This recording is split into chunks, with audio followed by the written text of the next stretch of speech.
आज हमारा जो टॉपिक है वो है पुनर्जागरण की विशेषताएं, फीचर ऑफ द रेनेसां। पुनर्जागरण अतीत की प्रेरणा पर आधारित था और प्राचीन जो यूनान और रोम का गौरव था उसकी प्रतिष्ठा करने का जो ये प्रयास है पुनर्जागरण। पुनर्जागरण की विशेषताओं पर हम नज़र डालें तो हमें नज़र आता है स्वतंत्र चिंतन का जो है विकास हुआ, स्वतंत्र चिंतन की प्रतिष्ठा स्थापित हुई, यूरोपीय समाज में ज्ञान का विस्तार हुआ, यूनान और रोम के प्राचीन साहित्य में रुचि लोगों की जगह अतीत पर यह बल देता है, तर्क पर बल देता है, प्रयोग पर बल देता है, मानववाद का समर्थन करता है और सहज सौंदर्यवाद की जो है उपासना करता है, उसकी प्रतिस्थापना करता है, देसी भाषा और साहित्य का विकास करता है। आइए इनको देखें। स्वतंत्र चिंतन का विकास जो है पुनर्जागरण की प्रथम या पहली विशेषता मानी जाती है, क्योंकि इससे पहले जो समाज है वो चर्च के आदेशों से और उसके सिद्धांतों से और उसकी व्याख्याओं से जो है प्रतिपादित होता था। तो अब क्या कर दिया, तर्क पर बल दिया जाने लगा। धर्म और परंपरा से नियंत्रित जो चिंतन है उसको मुक्त किया गया, तर्क को बढ़ावा दिया गया, तर्क पर बल दिया गया। पेरिस, बोलेग्ना, ऑक्सफोर्ड, कैम्ब्रिज जैसे विश्वविद्यालयों ने जो है तर्क की विचारधारा को इस समय आगे बढ़ाया। ठीक, तर्कपूर्ण सोच, रैशनल थिंकिंग, मतलब किसी भी चीज़ को आप इसलिए सिर्फ एक्सेप्ट ना करें कि चर्च ने इसे ऐसा बताया है, आप उसके ऊपर उसके तर्क ढूंढें तब उस बात को स्वीकार करें। इसे कहते हैं रैशनल थिंकिंग, तर्कपूर्ण सोच।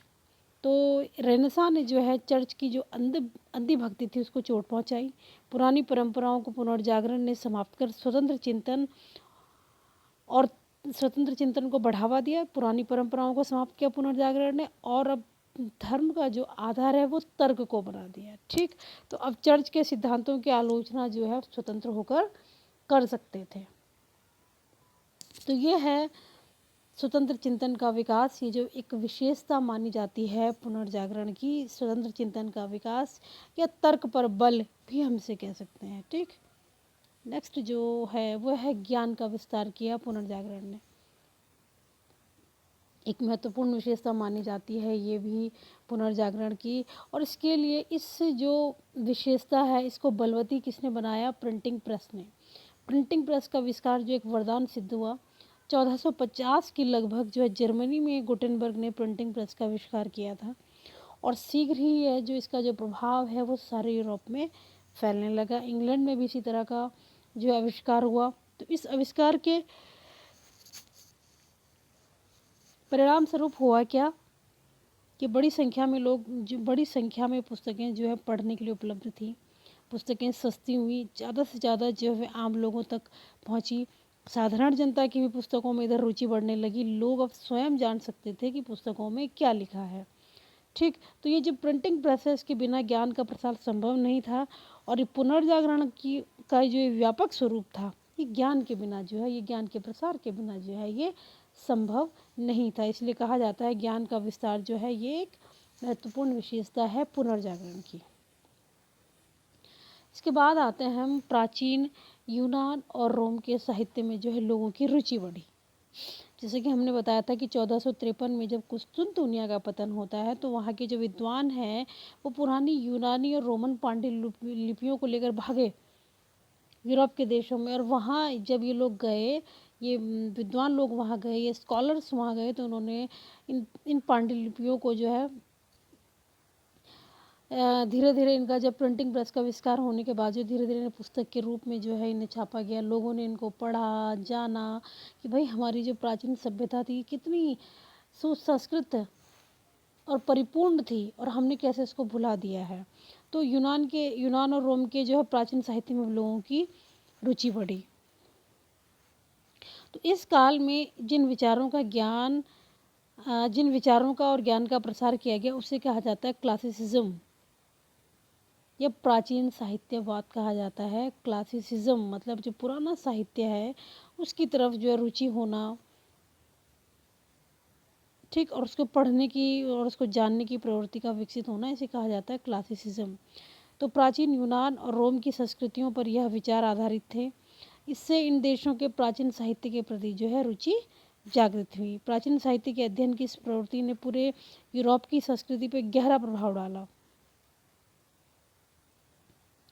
ये जो रोम का प्राचीन साहित्य का ज्ञान था, ये मध्यकाल में भी था, लेकिन 14वीं सदी में इसे जो है नए नए इसे नवीन ज्ञान कहा गया। इसे नए तरीके से पढ़ा गया और नई तरह की प्रेरणाएं जो है इससे ली गई। तो मध्यकाल में इसे क्यों पढ़ा जाता था? क्योंकि ये उपयोगी माना जाता था। लेकिन अब इसे एक प्रेरणा के रूप में पढ़ा जाने लगा कि भाई हम लोग इतने सभ्य, इतने सुसंस्कृत, इतनी परिपूर्ण सभ्यता थी, तो अब हमें जो है उस लक्ष्य को दोबारा से पाना है कि हम विश्व में फिर से उस तरह से जाने जाएं कि हम कितनी परिपूर्ण और गौरवपूर्ण हमारी सभ्यता है।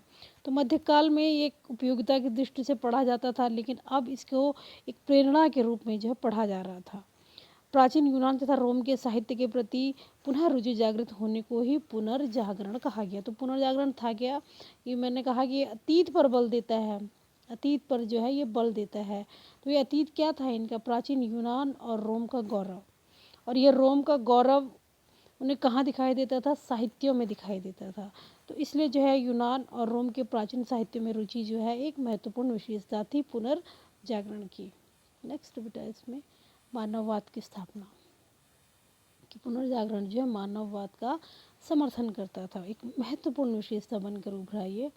ये जो नवीन ज्ञान है इसने मानववाद को जन्म दिया। तो मानववाद का अर्थ क्या है? कि मानव को आदर करना, मानव जीवन को महत्व देना। ऐसे नहीं कि हम जीवन में कुछ भी काम करेंगे तो हमें पारलौकिक जीवन में जो है ऐसा मिलेगा, वैसा मिलेगा, स्वर्ग मिलेगा, अच्छे कर्म मिलेंगे तो हमें ये मिलेगा। तो इसे कहते हैं कि मानव जीवन का जो आदर्श था वो पारलौकिक था, पारलौकिकता को प्राप्त करना था। लेकिन मानववाद कहता है नहीं, कि मानव की अपने आप में, स्वयं ही मानव अपने आप में जो है महत्वपूर्ण है। इसकी इच्छाएं, इसकी इच्छाओं की पूर्ति होनी चाहिए, इसके सुखों का ध्यान रखा जाना चाहिए। तो मानव जो है, मानववाद जो है, जो ह्यूमैनिटेरियन है, ये मानव का आदर करता है, मानव जीवन के महत्व को स्वीकारता है, जीवन को सुधारने और समृद्ध बनाने का प्रयास करता है, परलोक की अपेक्षा लौकिक रुचि को महत्व देता है। ठीक, तो ये परलोक की अपेक्षा लौकिक को ही महत्व देने की जो विचारधारा है, इसे ही मानववाद कहा जाता है। परलोक माने स्वर्ग, नर्क, ये इन चीज़ों के बारे में सोचना, ये ईश्वर की प्राप्ति, ये सब कुछ कहते हैं कि परलोक की अपेक्षा, ये परलोक है तो परलोक की अपेक्षा ही लौकिक रुचि को महत्व देता है कि भाई व्यक्ति किन चीज़ों से खुश हो सकता है, व्यक्ति को किन चीज़ों से दुखी होता है, हमें अपने सुखों के लिए किस तरह के कार्य करना चाहिए, मनुष्य को किस तरह, मतलब मनुष्य के हंसने पर जो है, उसके बोलने पर कोई प्रतिबंध नहीं होने चाहिए। तो ये मानव जीवन को जो है श्रेष्ठ बनाए रखने की बात करते हैं कि मानव जीवन को हम कैसे उत्कृष्ट बनाएं। तो मानववाद से मनुष्य के कार्यों और विचारों पर धर्म की जो बंधनकारी शक्ति थी उसका पतन हुआ। पहले भाई चर्च जो कहता था उसी हिसाब से हम रेगुलेट होते थे, क्योंकि हमारे कार्य और विचारों पर किसका बंधन था? धर्म का बंधन था। तो पुनर्जागरण से जो है ये धर्म का बंधन जो है वो कम होता चला जाता है, या उसका पतन हो गया था। तो पुनर्जागरण काल में धर्मशास्त्र या दैवीय ज्ञान की अपेक्षा मानववादी विषयों के अध्ययन पर जोर दिया गया। ऐसी विषय वस्तु का अध्ययन किया जाएगा जो मानव पर आधारित हो। ठीक, अब नेक्स्ट इसमें है कला के क्षेत्र में प्राचीन यूनानी और रोमन आदर्शों की उपासना।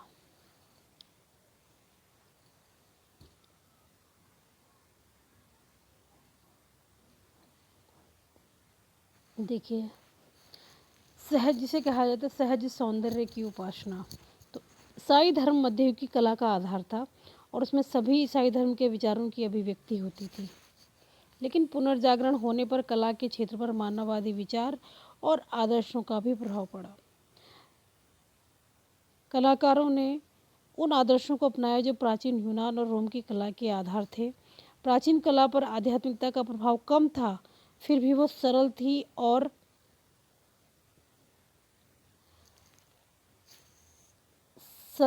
सहज थी। बेटा ये सैयद नहीं है, सहज है, यहाँ पर आप इसको सहज पढ़ेंगे कि प्राचीन जो कला है इस पर आध्यात्मिकता का पुट तो दिखाई देता है, लेकिन फिर भी ये सरल है और सहज है। ठीक, सहज पढ़ेंगे, सैयद नहीं है, इसको देखिए आप। तो पुनर्जागरण के कलाकारों ने जो है इसी प्राचीन कला का अनुकरण किया, जिससे कला के क्षेत्र में असाधारण विकास हुआ। देखिए, मध्ययुग की जो कला है उस पर किसका प्रभाव है? ईसाई धर्म का प्रभाव है। लेकिन जो ये प्राचीन कला है उस पर आध्यात्मिकता का प्रभाव कम दिखता है, लेकिन फिर भी वो सरल थी, सहज थी। तो पुनर्जागरण के कलाकार जो है इसी प्राचीनता का अनुकरण करते हैं, जिससे कला के क्षेत्र में असाधारण विकास होता है। ठीक, तो ये इस समय की जो ये सहज सौंदर्य की उपासना है, या मतलब ये जो कला की सहजता पर ध्यान देते हैं, ये दबाव से मुक्त थी। इसके ऊपर किसी तरह का भौतिक मानसिक दबाव नहीं था। इस समय जीवन का, प्रकृति का सहज चित्रण हुआ। रंगों के चुनाव की जो है कलाकारों को स्वतंत्रता थी। विषय वस्तु स्वच्छंद हो गई थी। आप किसी भी मानव जीवन की किसी भी विषय वस्तु को उठा सकते हैं, उस पर जो है कलाकारी कर सकते हैं। कला पर मानवतावादी प्रभाव को जो है सटीक एवं यथार्थ पक्षों पर बल के रूप में देखा जा सकता है। मतलब उसी समय हम देखते हैं कि उस समय मानव के मस्तिष्क का जो है एक चित्र बनाया गया, शरीर के अंगों के जो है चित्र बनाए गए उस समय। तो एकदम कला का जो मानववादी प्रभाव था उसका सटीक और यथार्थ पक्ष पर बल दिया गया। यथार्थ में कोई चीज़ कैसी दिखती है। इटली के कुछ कलाकार हैं इस समय, लियोनार्दो दा विंची हैं, अल्बर्टी हैं, शनीनी हैं। इन्होंने जो है कला में वैज्ञानिक मानदंड लागू किए। ठीक, और लियोनार्दो दा विंची क्या कहते हैं कि अच्छे चित्रकार की दो प्रमुख चीज़ों का चित्रण करना होता है, मनुष्य और उसके मन की भावनाएं। लियोनार्दो दा विंची हैं जिनकी जो फेमस चित्रकारिता है वो है द मोनालिसा। ठीक, तो सहज सौंदर्य की उपासना जो है एक गुण है, एक विशेषता है पुनर्जागरण की।